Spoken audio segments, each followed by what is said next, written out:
Hey, what's going on everyone? This is Dalton, Adult1095 with all the Seacons here in Beast Mode. So that means we're going to be looking at King Poseidon. But figured we'd do a little overview over all the other characters. Just give final thoughts on every single one in both Beast Mode, Robot Mode, and as a team in both modes before we get to that. So here they are, looking pretty good.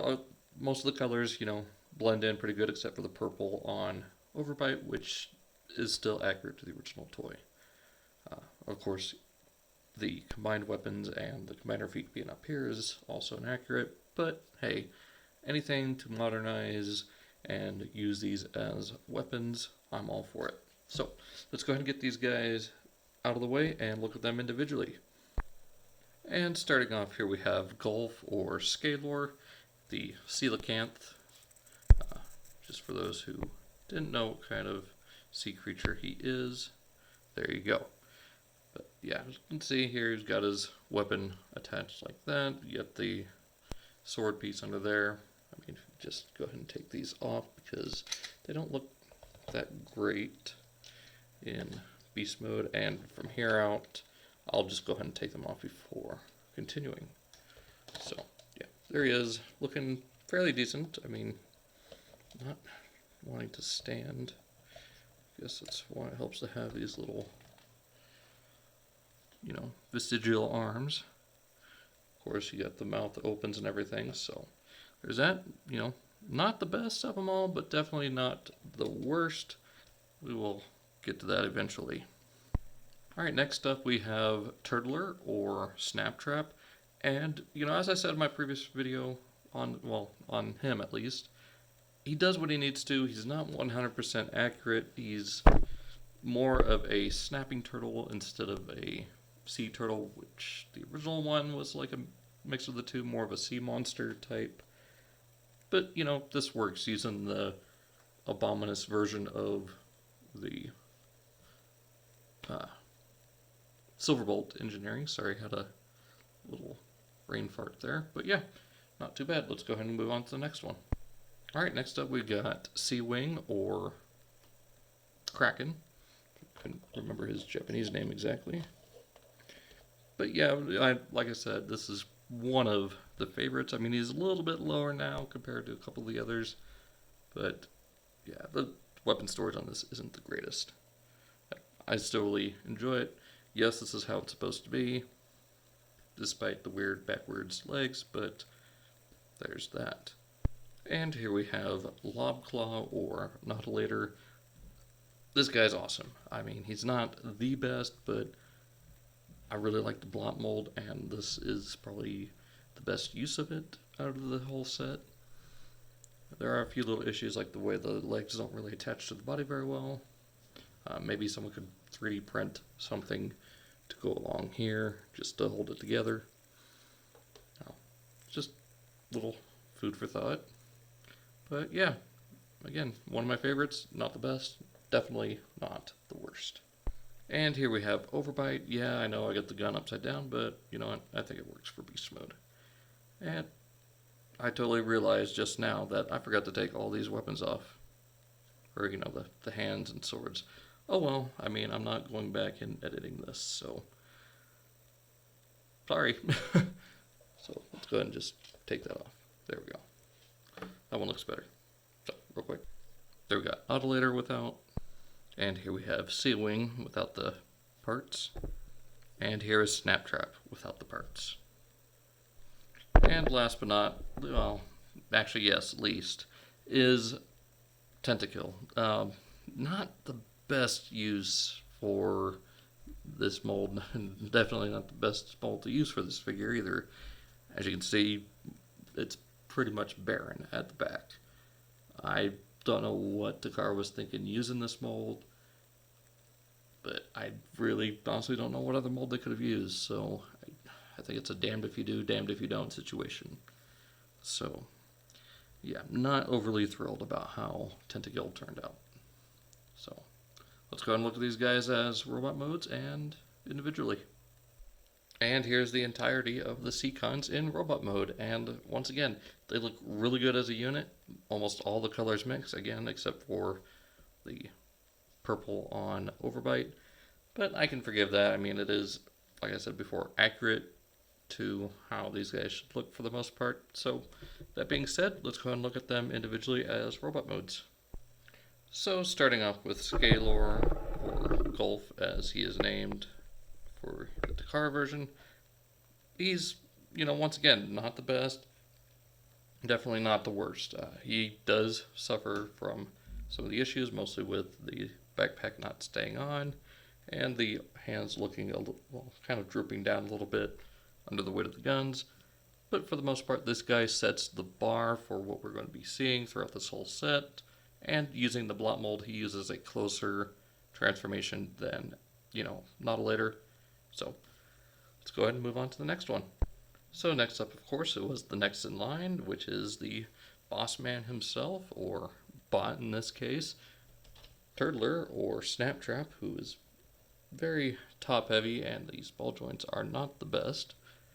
But overall, he looks really good. I love the big shield, the sword, the big rifle he carries. Of course, he's got that kind of onslaught-esque shoulder cannon arrangement going on, which, it's really cool that this guy does pull with that kind of vibe. It's just onslaught, but sea monster. So, overall, he looks pretty good. I like how he blends almost all the colors here with all the different shades of pink, as well as the teal, which ties up with the upper body and Overbite. So, yeah, and of course, that beautiful chrome for the chest piece. Really like this guy. And next up is, of course, one of the better ones again, which is Seawing, or Kraken. Again, really love the head sculpt on this guy. The color scheme is great in my opinion. For the most part, it's probably one of the better versions of the Swoop and Cutthroat mold family. But, I mean, there wasn't going to take much to fix it. I just needed a few tweaks here and there, and this guy does it. Although the chest being so low is a little weird, it's easy to get over with, though. So, not much else to say on this guy. He is great. He looks good. Paint is fantastic. So, yeah, that's pretty much it. Of course, next up is one of my favorites, being Manta-ray. This guy just looks awesome. The blonde body mold, at least the torso and the leg transformation, work really great in this guy. Of course, you get that kind of aerial bot-esque kind of thing going on here with the head and tail of the lobster. Get the legs, you can have them here on the front or on the back, whichever you decide looks better. I do kind of like the legs being on the side. Of course, you got these big claws. Sorry, I'm getting a little impatient here. And of course, just the overall great color scheme with the red, this lighter blue added, the gold faceplate, a little bit of red for the inside of the lobster mouth. Just looks awesome. And here we go. One of my absolute favorites of this set here is Overbite. And once again, I love the colors on this guy. The purple, the gold, the turquoise or seafoam green just look really good on this guy. The pink really makes it pop, along with the silver and yellow for the teeth and eyes. This guy just looks awesome. I really do enjoy it, despite the flaws it has mostly here with the shark head. But overall, he looks really good. I do love the head sculpt on this guy. Those side panels and the faceplate really does look awesome. He kind of reminds me of Voss a little bit. And lastly, here we have Tentakill, and my statement remains. This is definitely the weakest of the figures. It uses the weakest mold they could have possibly used. I don't know how else they could have designed it, but I'm just not overly thrilled about how this guy turned out. I do like the new tooling for the main body being, these new molded legs and feet, of course the new chest and head to make it look a little bit more masculine, still kind of ambiguous maybe for those who want to transition him between male or female. It doesn't matter, it's a robot. Anyways, he's alright. So yeah, so let's go ahead and get these guys in their combined mode. I am not going to go through it on camera. It's in the other videos in this playlist, so if you want to look at those, check it out. I'm just going to skip to the combined modes and then combine it. So see you guys there. Alright, so here we have all the parts, or the main components of King Poseidon ready to combine. So let's go ahead for the legs. I want to take the feet here, of course add our hands to them to make the heel. Let's plug Scalar onto there, and gun into a foot, palm hand on the back to form the ankle, much like the car of the primes. There we go. Let's go ahead and connect these to Turtler.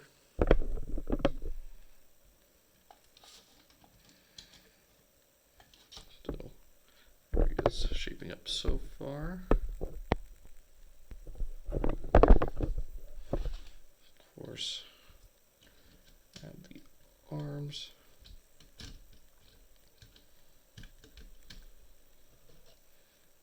And a hand.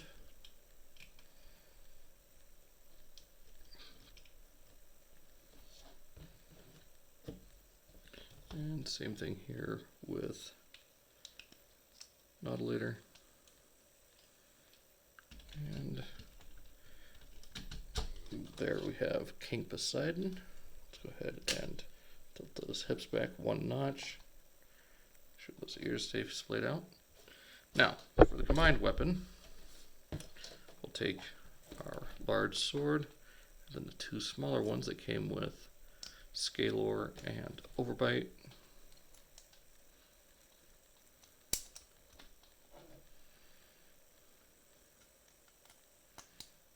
Tie those in together. We'll take our blade from Tentakill and from Seawing. Go ahead and plug that into the hand, and the axe that came with Nautilator we'll plug into the bottom, and there we have him with his big sword trident thing. And if you want, you can go ahead and give him the rifle. Let's go ahead and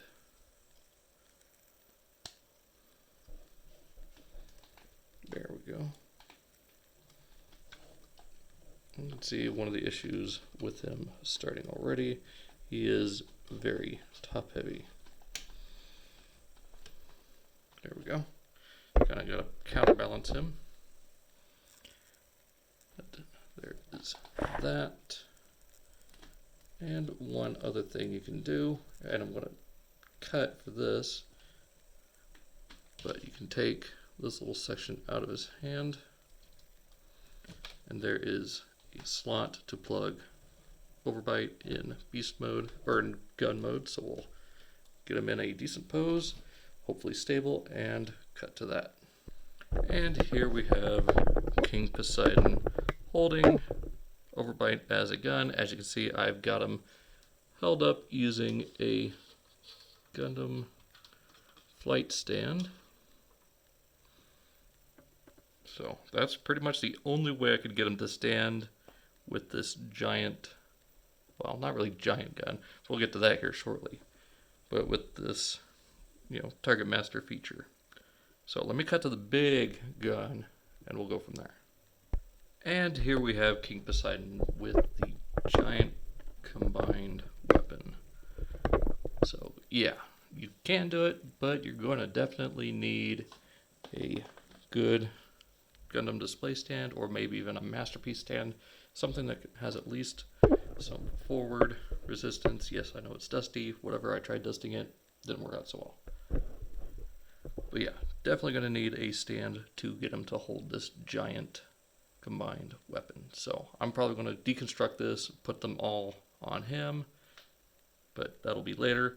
Hope you guys enjoyed this video. There are quite a few issues with this thing, but I still love it nonetheless, and I am excited for the God Neptune that was recently put up on Hasbro Pulse. So you have, at the time of this recording, till the 15th of June to pre-order that. So if you want, go get you one. It's $185 compared to the $250 for this. So That being said, hope you guys enjoyed. Be sure to check out all the links in the description: Facebook, Instagram, Twitter, Angry Mike, G1 Hexatron, Primal Sabbath, Stasis Lock, Hell Hasbro reviews, all queued up, Bricks on the Dollar, and Off the Runner. I think that is everything. Hope you guys enjoyed. I will see you all next time.